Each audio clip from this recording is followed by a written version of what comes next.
어떤 때는 아무 생각 없이 그냥 몸에 배인 대로 음식을 앞에 놓고 잠깐 눈을 감았다가 눈을 뜰 때도 있습니다.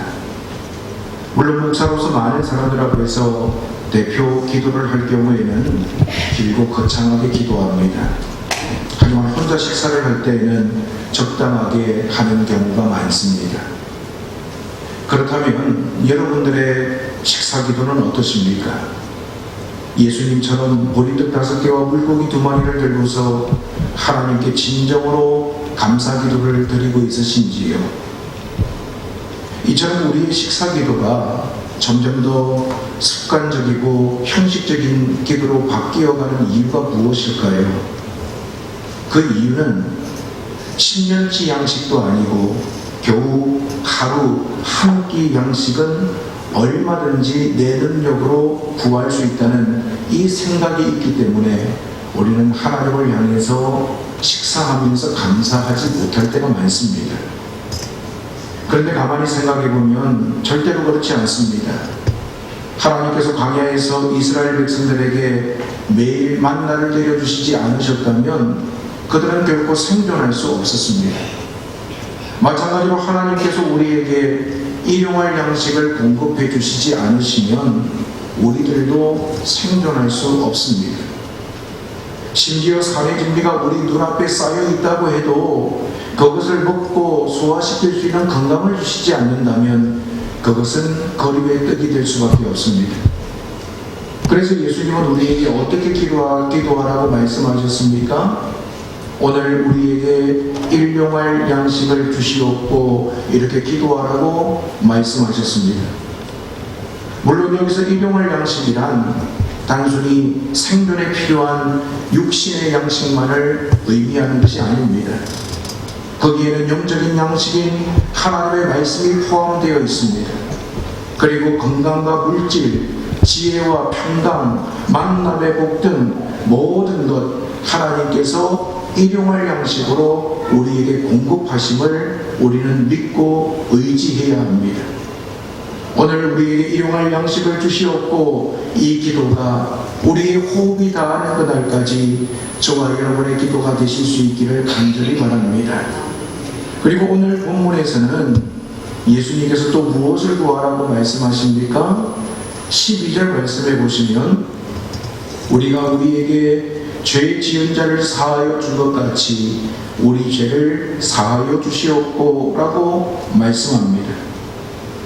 예수님은 4번째 기도에서 일용할 양식을 구하라고 가르쳐 주셨습니다. 그리고 5번째 기도에서는 죄 사함에 대하여 기도하라고 말씀합니다. 여러분들은 죄 사함에 대한 기도를 어떻게 생각하십니까? 솔직히 죄 사함에 대한 기도가 마음에 들지 않는 분들도 있을 겁니다.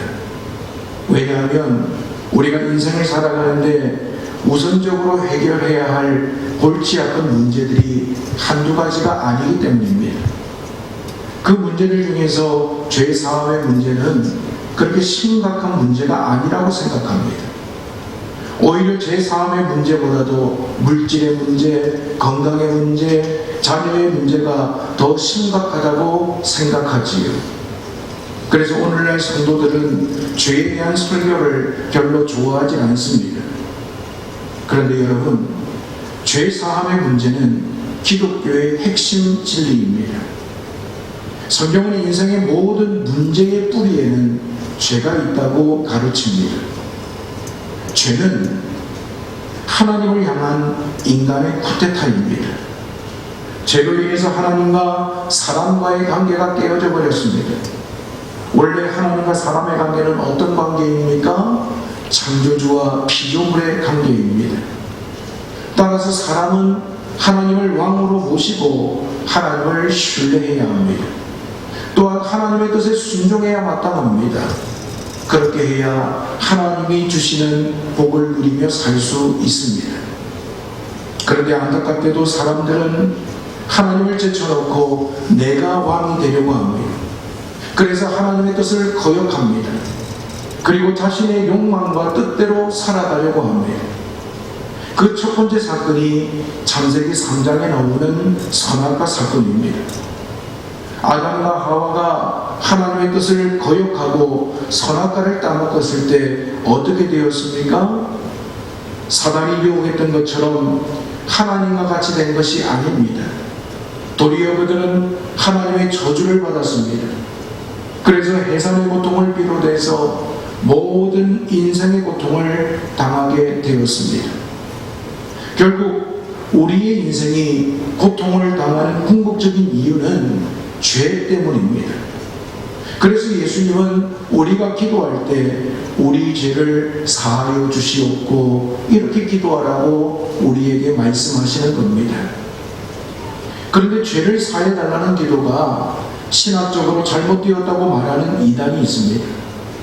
왜냐하면 예수님이 2000년 전에 십자가에 달려 돌아가실 때 우리들이 과거에 지은 모든 죄와 현재 짓고 있는 모든 죄, 그리고 앞으로 미래에 지을 모든 죄까지 담당하셨기 때문이라는 겁니다. 예수님이 십자가에 달려 돌아가실 때 우리의 과거와 현재와 미래의 죄를 대신해서 고난을 당하신 것 사실입니다. 따라서 우리가 누구든지 예수님을 나의 주, 나의 하나님으로 믿으면 영생을 얻고 심판에 이르지 않습니다. 더 이상 마귀의 종이 아니라 하나님의 자녀가 되는 권세가 우리에게 주어졌습니다. 그럼에도 불구하고 예수님은 우리가 기도할 때마다 우리 죄를 사하여 주시옵고 이렇게 기도하라고 하신 이유가 무엇일까요? 그것은 예수님이 십자가 위에서 흘리신 보혈의 능력이 부족하기 때문이 아닙니다. 그 이유는 우리가 하나님의 자녀이기 때문입니다. 예수님이 흘린 보혈의 공로로 우리는 죄의 용서함을 받았습니다. 그런데 죄의 용서함을 받았지만 우리의 삶이 하나님의 자녀답게 살지 못할 때가 있습니다. 이렇게 살면 안 된다는 것을 알면서도 반복적인 죄를 지을 때도 있습니다. 이때 우리는 어떻게 반응해야 하겠습니까? 귀찮으니까 모른 척하고 넘어가는 것이 명사일까요? 아니면 다른 사람들도 다 이렇게 살아가는데 어쩔 수 없다고 자의하는 것이 좋을까요? 죄가 우리를 침범하면 우리 안에 자유함이 없어집니다. 그렇기 때문에 모든 것을 다 알고 계신 하나님 앞에 엎드려서 우리는 우리의 죄를 자백해야 합니다. 죄가 있으면 우리가 하나님과의 관계가 깨어지게 됩니다. 그 죄가 하나님과 우리를 멀어지게 만든다는 겁니다. 그래서 우리는 우리의 죄를 자백하고 용서의 은혜를 누려야만 합니다. 그런데 우리는 예수님이 가르쳐 주신 기도를 통해 죄 사함의 은혜를 받은 성도들이 가져야 할 의무를 발견할 수 있습니다. 그것은 우리가 우리에게 죄 지은 자를 사하여 주는 겁니다. 원래 용서하다라는 말은 매듭을 푼다는 의미를 가지고 있습니다. 따라서 하나님이 우리의 죄를 용서해 주신다는 것은 하나님과 우리 사이에 꽁꽁 묶여있는 매듭을 풀어주신다는 의미입니다. 결국 하나님이 먼저 용서해 주시는 것 외에 매듭을 풀 수 있는 방법은 없습니다. 여러분, 사람과 사람의 사이에 있는 매듭도 예외가 아닙니다. 오늘 우리가 인생 살아가면서 불편한 이유가 뭡니까? 사람들과의 관계가 깨어지기 때문입니다. 보이지 않는 매듭이 있어서 주변 사람들과 나 사이에 그 아픔과 고통과 문제가 있습니다. 그렇게 매듭이 지어진 것은요, 시간이 흐른다고 저절로 풀리지 않습니다. 시간이 흐를수록 가만히 내버려두면 그 매듭은요, 점점 더 강해질 수 있습니다. 그러면 그 매듭이 우리의 삶을 피곤하고 힘들게 만듭니다. 우리 주변에는 관계가 깨어진 사람들이 있습니다. 그 사람들을 바라볼 때마다 마음이 탁 하고 막힐 때가 있습니다. 어떤 때는 온몸에 힘이 빠질 때도 있습니다. 그런데 어떻게 해야 이 매듭을 풀 수 있겠습니까? 그 매듭을 푸는 방법은 단순합니다. 하나님이 우리의 죄를 용서해 주신 것처럼 우리들도 그들의 죄를 용서하는 겁니다. 물론 말같이 우리가 누군가를 용서한다는 것은 쉬운 일이 아닙니다. 용서해야지 그렇게 마음을 다지지만 나를 힘들게 만들고 관계가 깨어진 그 사람을 용서한다는 것은 결코 우리의 의지로 할 수 있는 일이 아닌 것 같습니다. 하지만 우리의 죄를 용서해 주신 하나님의 은혜를 깨달으면 용서가 가능합니다. 하나님의 은혜, 내가 하나님으로부터 용서받았다라고 하는 이 은혜로 인하여 감격하는 사람은 나를 힘들게 만들고 나를 어렵게 만드는 그 누군가를 용서할 수 있다는 겁니다. 마태복음 18장을 보면 만달란트 빚진 자와 100데나리온 빚진 자 이야기가 나옵니다. 이 이야기의 중심 인물인 종은 주인에게 10,000달란트를 빚졌습니다. 여러분, 성경에 나오는 10,000달란트, 이게 얼마나 될까 우리는 감이 잡히질 않습니다. 그런데 제가 10,000달란트가 얼마인가 우리나라 돈으로 환산을 해봤더니 하루 일당이 10만 원이라고 치면 10,000달란트는 우리나라 돈으로 6조의 돈입니다. 6조. 여러분들이 돈이 많으셔서 6조에도 끄떡도 하지 않으시는 것 같은데, 여러분, 6조라는 어마어마한 돈입니다. 그런데 그 사람이 어떤 주인에게 10,000달란트 6조를 빌렸고, 또 자기 동료에게는 100데나리온, 우리나라 돈으로 1,000만 원을 구워줬습니다. 1만 달란트 빚진 종은 도무지 갚을 수 없는 빚 6조를 탕감받습니다. 그 6조라고 하는 어마어마한 돈을 탕감받았는데 나가서 집으로 돌아가다가 자신에게 100데나리온 1,000만 원 빚진 사람을 만나가지고요, 그 돈을 갚지 않는다고 그 사람을 옥에 가두어 버립니다.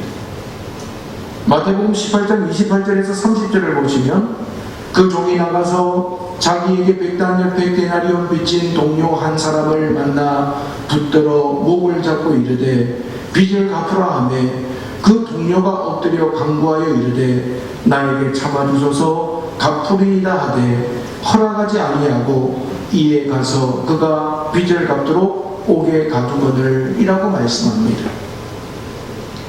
여러분, 왜 이런 일이 발생할까요? 오늘날 예수님을 믿는 많은 성도들이 구원의 감격을 잊어버린 채 살아갑니다. 그 이유는 내가 얼마나 심각한 죄인이었. 저와 여러분은요, 하나님께 10,000달란트를 빚진 사람입니다. 우리나라 돈으로 환산하면 어마어마한 6조라고 하는 돈을 빚진 사람입니다. 그 돈은 우리의 힘으로는 도저히 갚을 수 없는 너무너무 큰 돈입니다. 그런데 내 힘과 내 능력으로 갚을 수 없는 그 어마어마한 대가를 하나님께서 그래, 내가 다 없게 해줄게 탕감해 주셨습니다. 그 비용이 바로 예수 그리스도이십니다. 나의 힘과 나의 노력과 나의 의지로 갚을 수 없는데 하나님께서 이 땅에 예수 그리스도를 인간의 몸으로 보내주시고 십자가에서 죽게 하심으로 우리의 모든 빚을 탕감해 주셨습니다. 그 비용이 얼마나 큰지 우리는 깨달아야 합니다. 그런데 우리는 그저 받은 것 같이 여겨지니까 그 엄청난 비용을 가벼운 것으로 여길 때가 많이 있습니다. 26절 말씀에 보면 그 종이 엎드려 절하며 이르되 내게 참으소서 다 갚으리이다 라고 고백합니다. 하나님을 배역한 인간은요, 6조라고 하는 어마어마한 이 돈을 빚졌음에도 불구하고 좀 참아주십시오, 내가 노력해서 내 힘으로 그것을 다 갚겠습니다 라고 이야기하고 있습니다. 하나님이 참아주시면, 나에게 시간만 주어진다면 나의 노력과 선행으로 비뚤어진 것을 바로 잡을 수 있다라고 우리는 생각할 때가 많습니다. 내가 저지른 잘못을 제대로 보지 못할 때도 많습니다. 내가 지금 가지고 있는 그 빚이 얼마나 크고 심각한가를 깨닫지 못할 때도 너무너무 많습니다. 그것을 내가 갚을 수 없다라는 것을 인식하지도 못한 채 시간이 지나면, 내가 노력하면, 내가 애쓰면 얼마든지 그것을 다 회복하고 갚을 수 있다고 생각합니다. 하지만 여러분, 지금 성경에는 경제적인 가치를 따라 6조라고 하는 10,000달란트를 이야기하는데, 오늘 우리가 하나님께로부터 받은 이 은혜는요, 우리의 노력으로, 우리의 힘으로 도저히 갚을 수 없다라는 것을 성경은 우리에게 가르쳐 주시는 겁니다. 즉, 이 말씀을 통해서 우리에게 주시는 교훈이 무엇입니까? 내가 엄청난 죄인이라는 것을 깨달아야 한다는 겁니다. 내가 이 땅을 살아가면서 죄인으로 살아가고 있는데, 그것은 내 힘으로 그 빚을 갚을 수 없다라는 것을 인정하라는 겁니다. 그것을 인정하는 사람은 하나님께서 나에게 베풀어 주신 은혜를 기쁨으로 받아들입니다. 하나님께서 나를 탕감해 주신 것으로 인해서 감격하면서 살아가는 겁니다.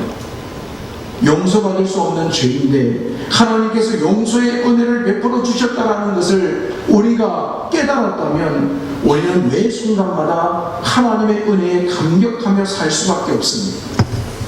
뿐만 아니라 하나님과의 관계에서 우리는 평화를 누릴 수가 있습니다. 하나님께서 나를 불쌍히 여기셔서 엄청난 빚을 탕감해 주셨다라는 것, 이것을 깨닫고 믿는 사람들은요, 오늘 내 주변에 있는 사람들을 용서할 수 있습니다. 저와 여러분은요, 갚을 수 없는 빚을 탕감받았습니다.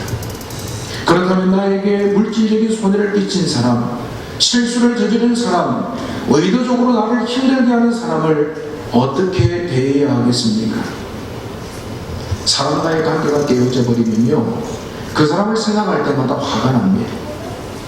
나에게 해서는 안 될 일을 한 사람이 내 주변에 맴돌고 있으면 그 사람으로 인해서 내 마음에 상처가 생깁니다. 어쩌면 그 사람의 얼굴을 마주 대한다는 것 자체가 마음을 상하게 합니다. 하지만 다른 사람의 잘못으로 내가 아프고 괴로워할 때 우리는 오늘 말씀을 생각하면서 하나님의 은혜를 구해야 합니다. 나에게 100데나리온 빌려가서 갚지 않는 사람을 보면 이렇게 마음이 힘든데, 나는 하나님께 10,000달란트를 빌리고 갚지 않았을 때 하나님의 마음은 어땠을까? 우리는 한번 우리 자신에게 물어봐야 합니다. 어쩌면 우리는 하나님으로부터 10,000달란트를 탕감받아서 자유함을 누렸는데, 나에게 1,000,000원 빚진 사람을 향해서 왜 갚지 않냐고, 왜 그렇게 사냐고 멱살을 잡고 그 사람을 감옥에 집어넣고 있지는 않습니까? 내가 받은 은혜를 깨닫지 못하면 우리 또한 이렇게 반응할 수가 있습니다. 우리가 다른 사람을 용서할 수 있는 이유는 내가 10,000,000달란트를 탕감받았기 때문입니다. 나의 의지와 나의 능력과 나의 인격으로는 누군가를 용서한다는 것이 쉬운 일이 아닙니다. 하지만 내가 하나님으로부터 큰 은혜를 받고 하나님으로부터 내 죄를 탕감받았기 때문에 그 감격으로 인해서, 그 감사로 인해서 나를 힘들게 하는 누군가를 용서할 수 있다는 겁니다. 그런데 우리는 나 자신의 관점으로 세상을 살아갑니다. 내 멋대로 만사를 해석합니다. 이기적으로 행동하면서 늘 억울하다고 생각합니다. 나는 늘 피해자라고 인식합니다. 모든 상황을 다 알고 있다고 생각합니다. 똑똑한 척합니다. 하지만 때때로 우리는 헛똑똑일 때가 많습니다. 하나님의 관점에서 보면 우리는 대책이 없는 사람들입니다. 늘 다른 사람에게 상처를 주고 상처를 입습니다. 그러면서도 그것을 바로 잡을 만한 능력이 나에게는 없습니다. 10,000달란트를 탕감받고도 다른 사람을 용서하지 않는 것은 예수 그리스도의 십자가 죽음을 무시하는 행위입니다. 여러분, 내가 그 큰 은혜를 받았다면 그것으로 인해서 나를 힘들게 하는 누군가가 있을지라도 용서해야 마땅하다, 그래서 그렇게 기도하라고 예수님은 우리에게 기도를 가르쳐 주시는 겁니다. 오늘 저와 여러분들 삶의 주변에 우리를 힘들게 하는 누군가가 있습니다. 가정에서도, 교회에서도, 직장에서도, 여러분의 삶의 현장에서도 볼 때마다 여러분들의 마음을 탁탁 맺히게 하는 누군가가 있습니다. 나에게 손해를 끼치고도 어떻게 저렇게 뻔뻔스럽게 살아가는 사람이 있지? 어떻게 나의 없는 데서 저런 말을 마구 쏟아내는 사람이 있지? 아니, 내 돈을 빌려가서는 갚아야지 왜 갚지도 않고 저렇게 뻔뻔해? 볼 때마다 나를 힘들게 하는 누군가가 있습니다. 사랑하는 여러분, 그런데 오늘 그 사람들을 우리가 용서해 주지 않으면 우리의 삶은요, 매듭이 지어지게 됩니다. 그 매듭은 시간이 지난다고 해서 자연스럽게 풀리질 않습니다. 더 꽁꽁 묶여질 때가 있습니다. 하지만 우리가 그 사람을 주님께로부터 받은 사랑을 가지고 용서하면 자유함을 누릴 수가 있습니다. 오늘 우리는 주기도문을 통해서 5번째 기도 제목을 배웠습니다. 그것은 우리가 우리에게 죄 지은 자를 사하여 준 것 같이 우리 죄를 사하여 주시옵고입니다. 여러분, 누군가를 용서한다는 것 내 의지로 되질 않아요. 내가 그렇게 해야지 마음 먹는다고 쉽게 되질 않습니다. 그런데 오늘 주님은 우리를 향하여 우리가 우리에게 죄 지은 자를 사하여 준 것 같이 우리 죄를 사하여 주시옵고 그렇게 기도하라고 가르쳐주고 있습니다. 인생을 살아가면서 가장 심각하고 골치 아픈 문제는 죄의 문제입니다. 그래서 날마다 십자가의 공로를 의지하고 하나님 앞에 나아가서 내 자신의 죄를 자백해야 합니다. 우리가 하나님 앞에 내 죄를 자백하고 하나님의 은혜를 구할 때 하나님은 용서하심으로 우리의 매듭을 풀어주셨습니다. 마찬가지로 그 은혜를 받은 우리들은 주변 사람들에게도 우리가 매듭을 풀어야 합니다. 용서하면서 살아야 합니다. 주님께로부터 받은 그 은혜로 인하여 감격하고 감사하는 사람은요, 내 주변에 있는 사람들도 용서하며 살아야 한다는 겁니다. 오늘 저와 여러분, 하나님을 믿는다고 하면서 하나님께서 내 죄를 사해 주셨다고 고백하면서 내 주변 사람들과 매듭이 강하게 묶여있는 분은 없으십니까? 그 사람으로 인해서 고민하고 밤잠을 설치는 분은 없으십니까? 그 사람을 생각하면 소화가 되지 않고 힘들어하시는 그런 사람은 없으십니까? 오늘 주님께서 가르쳐 주신 것대로 우리가 우리에게 죄 지은 자를 사하여 준 것 같이 우리 죄를 사하여 주시옵고, 이것이 그저 주문처럼 외우는 것이 아니라 삶을 통해서 실천하는 기도가 될 수 있기를 간절히 바랍니다. 매듭이 풀어져야 우리는 자유할 수 있습니다. 누군가를 용서해야 하나님이 주시는 은혜와 참된 기쁨을 누릴 수가 있습니다. 용서한다는 것 결코 쉬운 일이 아닙니다. 하지만 주님께 우리는 이미 용서함을 받았기 때문에 우리 또한 누군가를 용서하는 것, 이것이 우리의 기도이고 우리의 삶이 되어야 할 줄 믿습니다. 오늘 뭔가 매듭이 지어져 있는 관계가 있다면 주님께서 그 매듭을 풀어주신 것처럼 우리 또한 용서하고 또 그들을 사랑함으로 우리가 주기도문을 통해서 우리의 삶 가운데 하나님의 은혜와 하나님이 주시는 자유함이 넘쳐나시기를 주님의 이름으로 축원을 드립니다. 함께 기도하겠습니다.